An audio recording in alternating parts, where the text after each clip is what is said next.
आइए क्रिस्त में प्यारे भाइयों बहनों, हम ईश्वर को धन्यवाद दें आज के सुंदर दिन के लिए, विशेष रूप से इस पवित्र बेला के लिए, इस समय के लिए। प्रभु ने हमें यह सौभाग्य प्रदान किया है कि हम प्रभु के वचनों पर मनन करें। हम प्रभु से आशीष मांगे कि प्रभु हमें उसकी प्रज्ञा दे, प्रभु हमें उसका विवेक दे, पवित्र आत्मा से परिपूर्ण करे, जिससे कि हम प्रभु के वचनों को सुन सके और प्रभु के वचनों को औरों को बांट सके। संत योहन के अनुसार पवित्र सुसमाचार अध्याय 6 पद संख्या 44 से लेकर 51 तक, कोई मेरे पास तब तक नहीं आ सकता जब तक कि पिता जिसने मुझे भेजा उसे आकर्षित नहीं करता।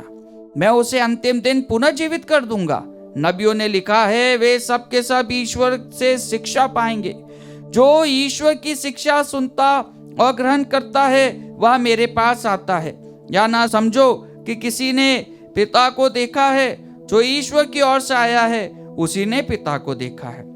मैं तुम लोगों से यह कहता हूं, जो विश्वास करता है उसे अनंत जीवन प्राप्त है। जीवन की रोटी मैं हूं। तुम्हारे पूर्वजों ने मरुभूमि में मन्ना खाया, फिर भी वे मर गए। मैं जिस रोटी के विषय में कहता हूं वह स्वर्ग से उतरी है, और जो उसे खाता है वह नहीं मरता। स्वर्ग से उतरी हुई वह जीवंत रोटी मैं हूं। यदि कोई वह रोटी खाएगा तो वह सदा जीवित रहेगा। जो रोटी मैं दूंगा वह संसार के जीवन के लिए अर्पित मेरा मांस है। यह प्रभु का सुसमाचार है। क्रिस्त में मेरे प्यारे भाइयों बहनों, आज जब हम प्रभु के वचनों को सुनते हैं तो यही बात कल भी हमने जब मनन चिंतन किया तो उसके अंदर प्रभु स्वयं कहता है कि जीवन की रोटी मैं हूं। और आज प्रभु के वचनों में हम पाते हैं कि संत योहन अध्याय 50 से लेकर 51 में वह बहुत ही प्रमुखता से लिखते हैं कि स्वर्ग से उतरी हुई वह जीवंत रोटी मैं हूं। यदि कोई वह रोटी खाएगा तो वह सदा जीवित रहेगा। जो रोटी मैं दूंगा वह संसार के जीवन के लिए मेरा मांस है। हाँ क्रिस्त में प्यारे भाइयों बहनों, अर्ली क्रिश्चियन कम्युनिटीज में हम पाते हैं कि लोग ईसाइयों को, जो भी क्रिश्चियंस थे, उनको ये बोलते हैं कि ये मैन ईटर्स हैं, ये लोग आदमी का मांस खाते हैं, ये लोग अन्याय करते हैं, इसीलिए इनके कारण आग लग जाती है, इसीलिए इनके कारण वर्षा नहीं होती है, इसलिए इनके कारण अर्थक्वेक आता है, इसलिए इनके कारण बहुत सारे नुकसान होते हैं, बीमारियां आती है। ये दोष अर्ली क्रिश्चियंस के ऊपर लगाए गए थे। और ये अर्ली क्रिश्चियंस क्या करते थे? ये प्रभु के भोज में भाग होते थे। जैसे प्रभु कहता है कि तुम इस भोज को मेरी स्मृति में किया करो। और आज भी जब हम पवित्र मिस्सा बलिदान चढ़ाते हैं तो हम प्रभु को ग्रहण करते हैं, प्रभु के शरीर को ग्रहण करते हैं उस रोटी के रूप में। हम ये विश्वास करते हैं कि वह रोटी हमारे लिए जीवित प्रभु है। हाँ क्रिस्त में प्यारे भाइयों बहनों, यह रोटी जो आज हमारे बीच में उपस्थित है, ये दुनिया की सबसे कीमती चीज है। ये दुनिया का सबसे महंगा रत्न है। इसे खरीदने के लिए लोग ना जाने क्या क्या कर देते हैं, क्योंकि ये प्रभु यीशु का शरीर है।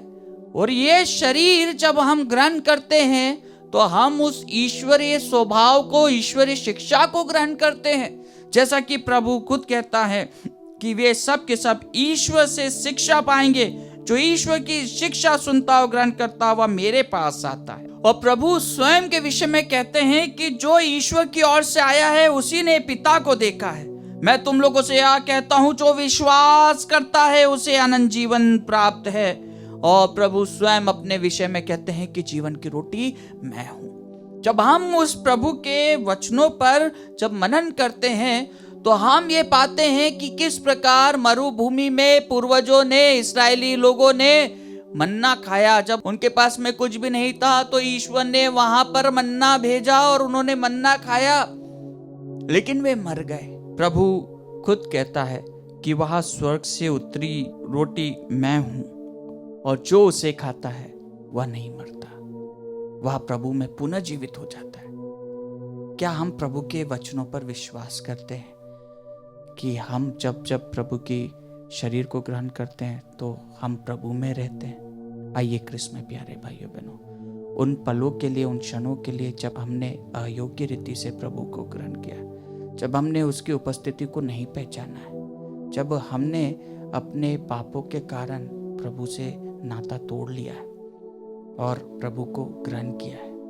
क्योंकि जब भी कोई पुरोहित एक कार्यभार अपने हाथ में लेता है तो उसे ना तो कोई फाइल्स दी जाती है, ना तो उसे कोई धन दौलत वाली संपत्ति दी जाती है, ना उसको हैंड ओवर के समय उसे और कुछ नहीं दिया जाता। उसे सिर्फ एक चीज़ दी जाती है और वो चीज़ है पवित्र संदूक की चाबी।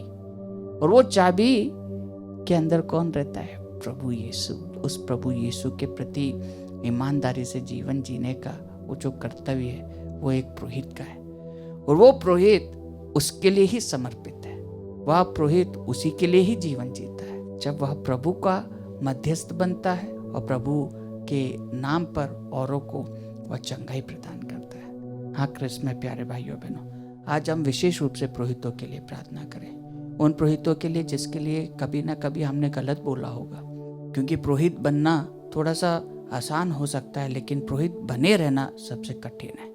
इसलिए हम निंदा तो करते हैं, लेकिन हमें उन पुरोहितों के लिए प्रार्थना करनी है जो प्रभु के शरीर के प्रति अपनी आस्था, अपने जीवन को समर्पित करते हैं, और उनके लिए निरंतर प्रार्थना करना है। आइए हम क्वेश्चन मौन रूप से हमारे परिवार में से अगर कोई पुरोहित है, हमारे परिवार के लिए जो प्रार्थना करते हैं, उन पुरोहितों के लिए हम प्रार्थना करें कि प्रभु अपने पवित्र रोटी के माध्यम से आप उनके द्वारा औरों को प्रेरित करें। आइए हम क्वेश्चन मौन रूप से इस पवित्र रोटी में उपस्थित प्रभु यीशु से प्रार्थना करें उन पुरोहितों के लिए जो बीमार है, जो लाचार है, जो चल नहीं पाते हैं, जो बिस्तर पर अकेले पड़े हुए हैं। उन तमाम पुरोहितों के लिए हम प्रार्थना